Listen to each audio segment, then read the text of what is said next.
Hi, folks. Hey, it's time for a sty story. This sty story is kind of not what we're used to. Typically, it's Sty Story Sunday, but typically, Sty is doing a live stream.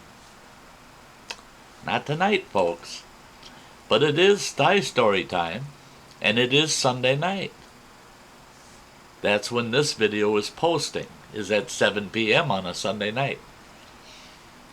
It's in lieu of my typical Sunday night live stream. This won't happen often. My Sunday night live streams, folks, you can count on them. It's just that my granddaughter just graduated from high school, and I was asked to come and attend her graduation party, which puts me out of town for Sunday night. So I can't do a live stream from where I'll be located. So, in lieu of that, we're still doing a Sty Story. It's just not live. So, comment down below if you have any comments related to the story. And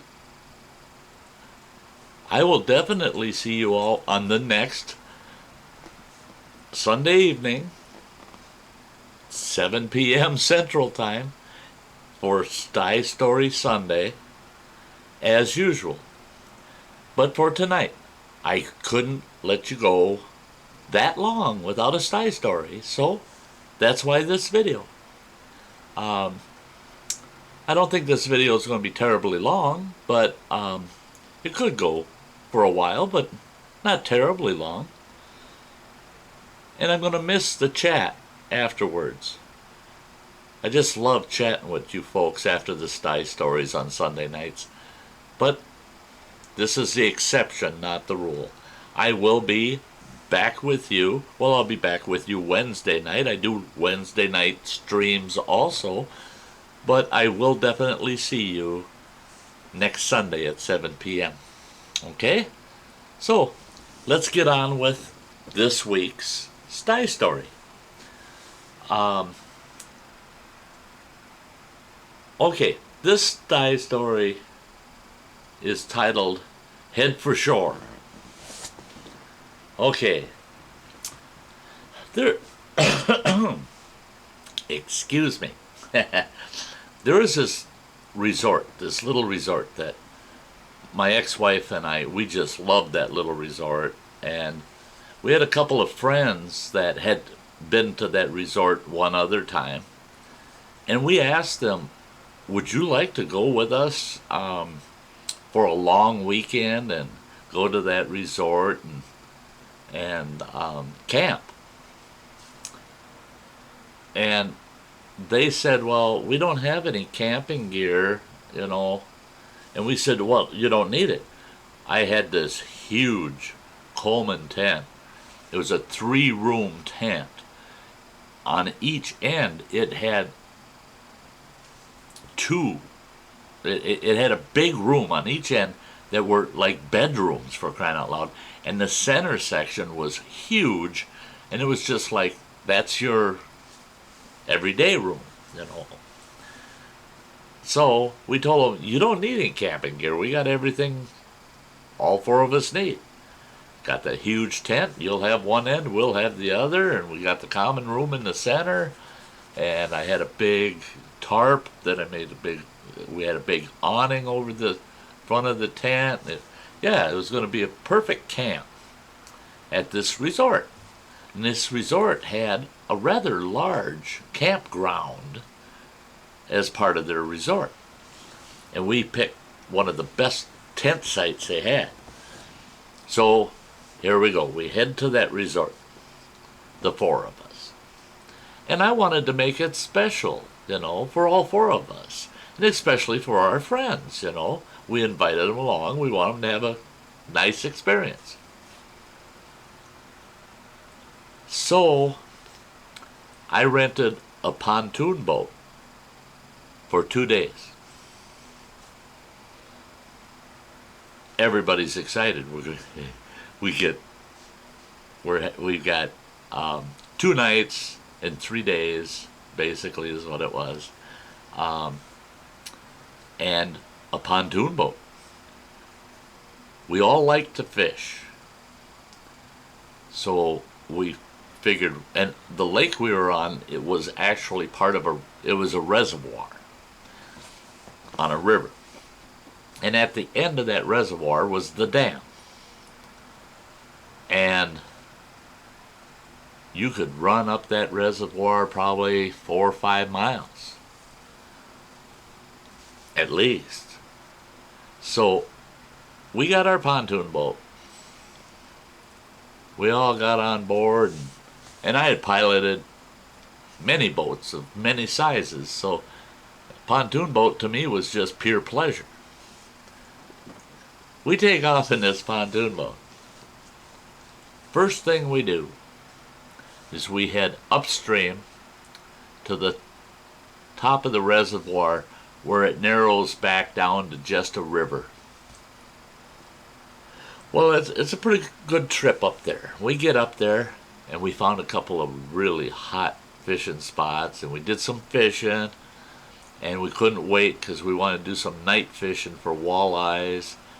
And we're all excited. We're just loving the day on this pontoon, taking in the sun. And nice pontoon boat. Get up, walk around. We had a barbecue on it. We had coolers full of drinks and food for grilling. Couldn't ask for a better day. This is day 1, right? We decided to head downstream towards the dam. Well, the closer you get to the dam, the bigger the reservoir, you know. It starts getting big, like a big lake. And it was. It's a fairly good-sized lake. And it's got a couple of islands, and yeah, it's big. Well, we get down around this last island before the dam. And after that last island, I would say it's about a quarter mile from that island to the dam. And you can see the dam, and you can see the buoys where they've got a cable stretched across, and that's your limit. Don't go beyond the buoys. You can't go beyond the buoys. And there's a cable there. Well, we noticed the cable must have broken off at the shoreline. The buoys had drifted right up to the dam. They weren't out where they're supposed to be. They were drifted all the way up to the dam. And we're heading towards the dam. And I figured, well, we're okay. We'll be plenty safe. I'll stay at least 100 yards away from the dam. And I knew that would be further than what the buoys would be anyway, where they should be. And we got about halfway to the dam in this quarter mile or so. So we're about 1/8 of a mile from the dam. All of a sudden, the motor on the outboard motor on the pontoon goes vroom, and I just, whoa, and I throttled it down. I thought, what the heck? Try to throttle it back up, and I taken it in and out of gear. I thought maybe it slipped out of gear into neutral. I raised the motor, it had a power lift on it, raised the motor, ran to the back of the boat, took a look, it threw a prop. The prop come right off the bottom end of that motor. We got no power. And I was at about half throttle heading for the dam when it threw the prop. You talk about instant panic on a pontoon. All of a sudden, I've got 3 people not thinking of what we could do or should do, but panicking. We're going to hit the dam. First thing I did, This is a rental pontoon. I rented it. I did. When you rent something, you make sure you got all the equipment you need on that bugger, because the person that owns the boat didn't necessarily throw everything in that boat that you should have. I started looking around that boat. Guess what we had for maneuvering that boat around without a motor? I had half of a canoe paddle. A canoe paddle whose handle had been broken in half somehow. So there was a good 18 inches to 2 feet of that paddle missing. All I had was the blade and this short little handle. I right away went over and opened the door on the side of the pontoon and reached down and started paddling, trying to turn the pontoon so that if in the event we do hit the dam, we come up to it sideways and maybe drift right up against it sideways. But we were moving at a pretty good clip. That just really bothered me, because this dam is a very old dam. And it's not as sturdy as most. The top of the dam was very narrow. And I thought, if this dam's weak at all, can it take an impact like that of this big pontoon boat? And it was a big pontoon boat. It was a 30-footer. It's going to hit. And especially at the speed we were drifting towards the dam. So I was nervous about damaging the pontoon, about damaging the dam, damaging my reputation, as if I had one. A good one. Yeah. So I said, we got to get to shore. We got to head to shore. And the three of them are looking at me like, how are we going to get to shore? You got one broken canoe paddle. I said, we're going to have to paddle to shore. And if we have to, we're going to take turns paddling. But we got to paddle our butts off and get to shore. Well, then I figured it out. I had the motor raised out of the water, so there was no drag from the motor. And there was a door in the front of the pontoon between the two big pontoons. I opened that door, and I told the fella, buddy of mine, and my ex-wife, I said, each one of you get a hold of, on each side of me, get a hold of my belt. And they said, what are you talking about? I said, okay, you've got that gate. Okay, we opened the gate, and you got the two upright posts that the gate's in. I'm going to step out of the gate. There's only about a foot, and there's no deck left. It's just down to the water. I said, I'm going to go outside the gate, put a foot on each side of the gate, up against the upright posts, and I'm going to hang over the bow, over the front, and you guys are going to hang onto my belt, and I'll paddle from the front. Because that's about the best propulsion we could get in any circumstance. And I said, and I'll just paddle until I can't anymore, and then I told my buddy, I said, and then it'll have to be your turn. He goes, I ain't hanging over that, because he couldn't swim. And even with a life jacket, he was scared to death of falling in the water. And I figured, I'm going to end up having to paddle this. Well, I looked at the shore, and I got set up out there, and they got a hold of my belt, and I looked at the shore and how far we had to the dam yet. And I figured if I could paddle hard enough, there was a dock, and I figured I can reach that dock. I can reach that dock in time that we won't drift to the dam. I hung out the front of that pontoon boat with that canoe paddle going as hard and as fast as I could, trying to drag a 30-foot pontoon boat across this reservoir. Thank goodness there was no wind. It was calm as can be, and there's no current in the reservoir itself because it's such a huge body of water. Any current in it would, it's down deep and it's close right up to the dam.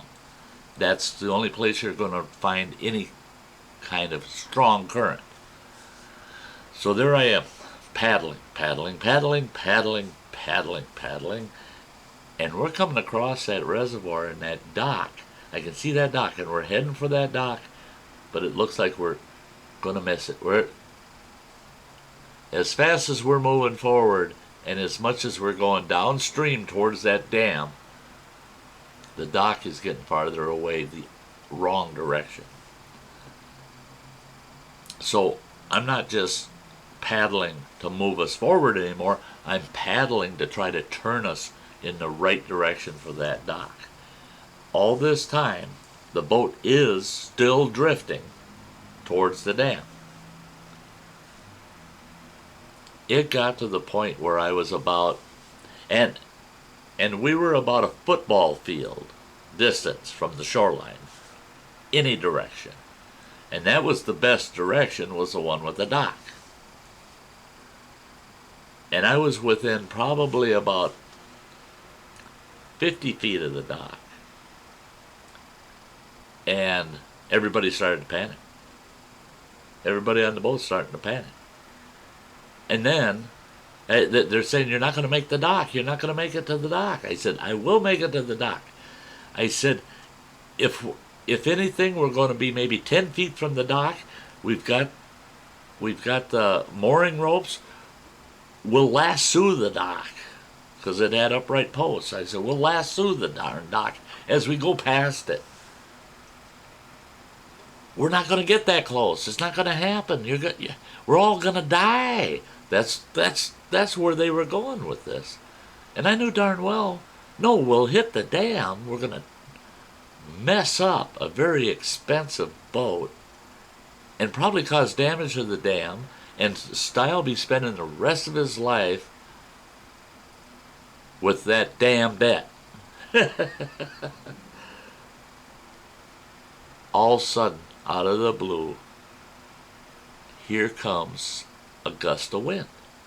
And it's coming. Now, we're heading, the flow of this river was due west. Okay? So we're flowing, drifting to the west. The wind came out of the west, blowing east. And it was just like you hit the brakes on that pontoon boat of it drifting downstream. And now I just kept paddling that 50 feet, and we're going straight to that dock because these gusts of wind kept hitting the boat and just holding us enough from drifting to the dam. I'll tell you what, the hardest part of paddling a pontoon boat with a broken canoe paddle, surprisingly, was about the last 20 feet. The last 20 feet to that dock. That was the hardest. And I would say that what made it the hardest was not just how much more I had to put into it, but it just didn't seem to be happening fast enough. The second part of it being the worst part of that paddle in was when my ex-wife and my buddy start yelling at me, we can't hang on to you any longer, we can't, because I had literally had my full body weight out over the end of the bow of that boat. I'm just hanging, I'm leaning out into thin air, paddling. The only thing keeping me in that boat were those two. If they let go of my belt, I was in the drink. I only had a foot of deck to stand on. So even if they told me, we're going to let go of you, there would have been nothing I could have done, even if I had 30 seconds to respond. There would have been nothing I could have done in that position. They were going to have to lift me back up, standing back up, so I could back in through that doorway. And they're starting to yell at me, we can't hang on, we're going to have to let you go, we're going to let you go, we're going to have to let you go, we can't hang on, they're on and on. And I'm thinking, you didn't paddle this football field of water with a 30-foot boat behind you, and you can't hang on to me for that 20 feet? So I had that going through my mind, that I'm going right in the drink. My buddy can't swim. They're going to panic. The boat's going to start drifting again because nobody's paddling. I'm in the drink. And then they're going to hit the dam anyway, but they won't hit it with me because I'll be swimming out on the shore. Yeah, that last 20 feet, that was the scariest part for me. But for them, it was that dam. We're going to hit the dam. You should have heard of them, though. The things they're coming up with. We're going to hit that dam, and it's going to burst the dam. And we're going to be washed over the dam and crash and rushing down the river. And none of that was going to happen. But, oh, boy, if you would have listened to them, yeah, it was imminent. It's coming. That's the way we're going to die today, unless Sty can paddle us to shore. So I get us to shore. I get the boat tied up to that dock. Fortunately, there's a house up on the hill. This is a very remote lake, very remote area. I hike up to that house, and the owner comes out.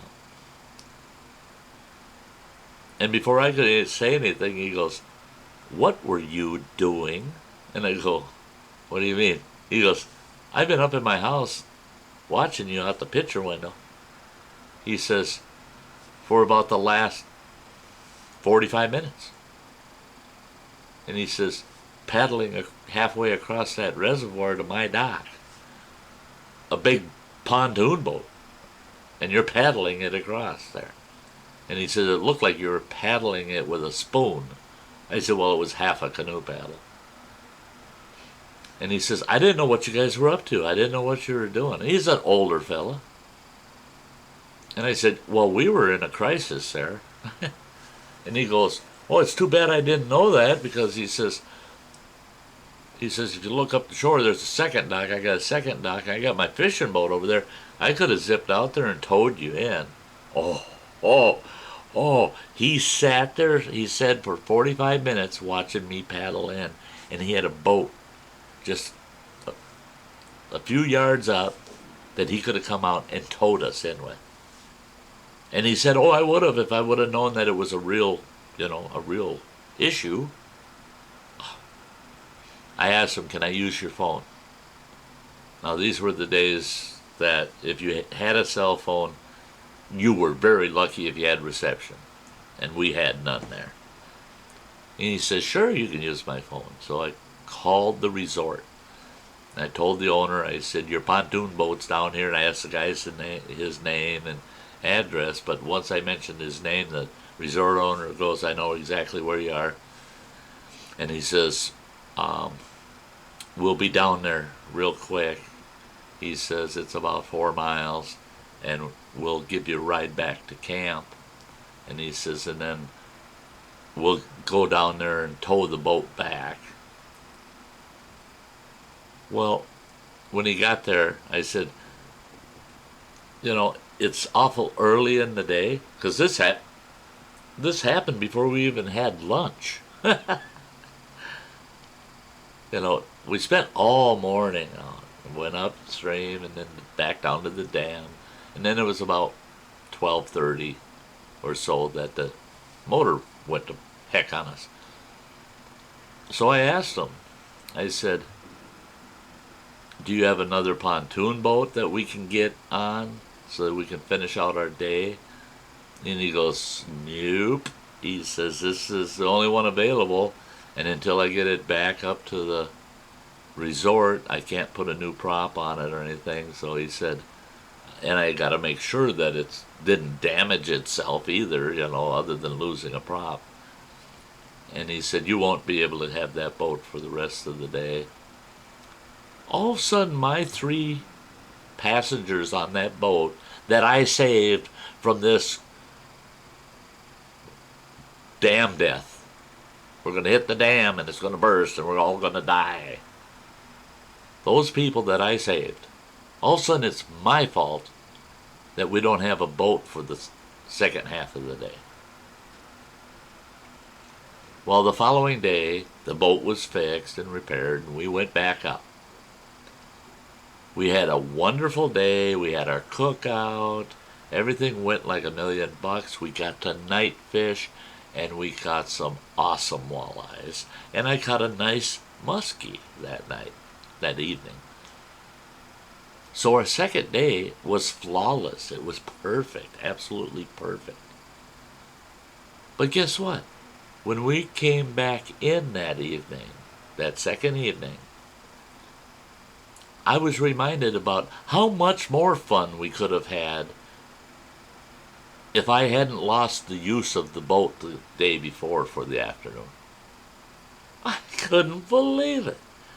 Next time something like that happens, I'm just going to say, here's the half a paddle, folks. I'm swimming in. Stuy's beating it out of there. I ain't saving the rest of them. They can save themselves. Or else they can be the next Poseidon adventure. But there you go. There's a Stuy story for you. Even though I couldn't go live. I hope you enjoyed it. And if you did, hey, hit the thumbs up for me, will you? So with that, we're going to be wrapping this up. If you haven't subscribed, make sure to punch me in the ugly mug. I'll have some videos on the side that you guys can catch up on. Maybe some of the streams, you know. But until next time, you all have a very, very nice day. Bye-bye.